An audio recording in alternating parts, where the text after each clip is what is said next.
A 1, a 2, a 3, a 4.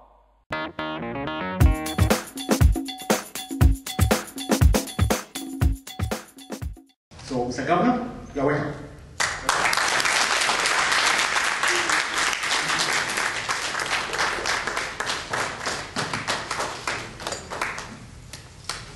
Please sit down. Thank you, Mr. Moderator, the distinguished leaders of Ekiti Focus Group, and distinguished members of our community, the diaspora. This comment came in on October 15, 2010, as my brother rightly said. The government has been in office for about 9 months. And within that period, we have pushed the frontiers of our own agenda, which we call the 8-point agenda in the state. The 8-point agenda in Ekiti focuses on what we call our own interaction with our people to be the most critical needs that our people want to see any government deliver on. This focuses first on governance, just changing the whole framework of governance in Ekiti, making government more accountable, making it more transparent, ensuring that all stakeholders have input into governance, and that at the end of the day, we base what we do on the input and feedback from our people.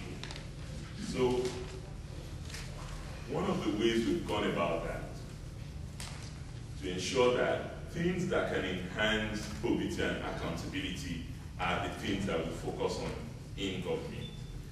And the first was to create a framework, an enabling environment for this to happen. So, on the week that I came to office, I declared my assets, and my deputy did the same thing. And I did not declare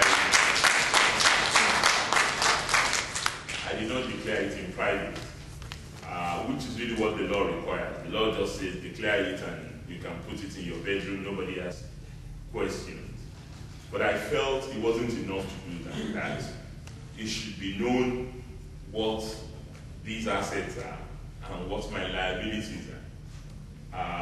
And we published it in Nigerian newspapers, and I believe it also went on the internet when we did this. We also decided that the whole crisis of governance revolves around public procurement. That is the cesspool of corruption, and that if you can tackle procurement issues in a transparent and on principles of due process, then it would be easier for us to hold ourselves more accountable and for the people to hold us more accountable. So we put in place a public procurement law that clearly stipulates how you can be a contractor, if you like, it is state, and what you need to do, and our own obligations, and this is something that we have been practicing since we got into office. We also made sure that we signed into law the Fiscal Responsibility Act, which again ensures that we articulate very clearly to people the responsibility and their obligations to the state. We also, as you may have gathered in the last few weeks, we signed into law the Freedom of Information Act in Ekiti. Ekiti will be the first state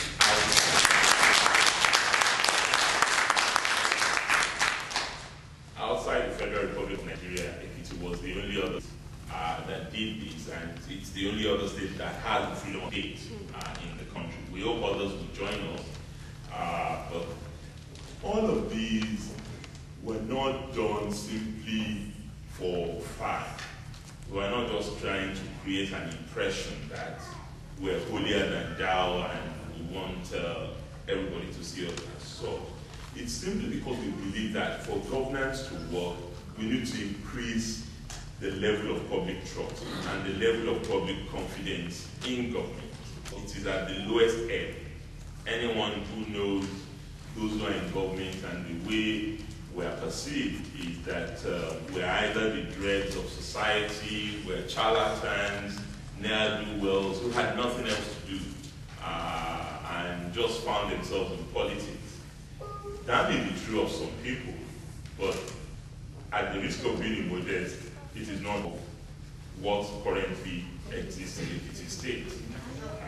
And I believe that if we consistently do this well, then we can attract much more decent people into politics.